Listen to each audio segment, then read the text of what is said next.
Hello everyone, কেমন আছো সবাই? আজকে তোমাদের জন্য অন্যরকম একটা শর্ট ভিডিও নিয়ে চলে এসেছি। তোমরা অনেকেই জানো শ্রাবণ মাস পড়ে গেছে। শ্রাবণ মাস মানে হচ্ছে দেবাদিদেব মহাদেবের জন্ম মাস। পুরাণ অনুসারে এটাই মানা হয়।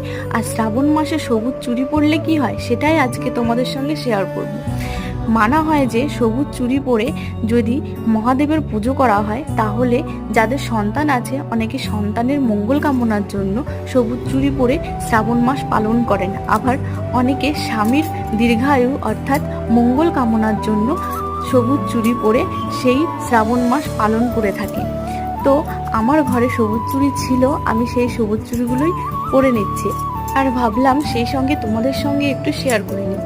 তো তোমরা কারা কারা এই শ্রাবণ মাস পালন করো আর কি জানো আমাকে জানাতে পারো।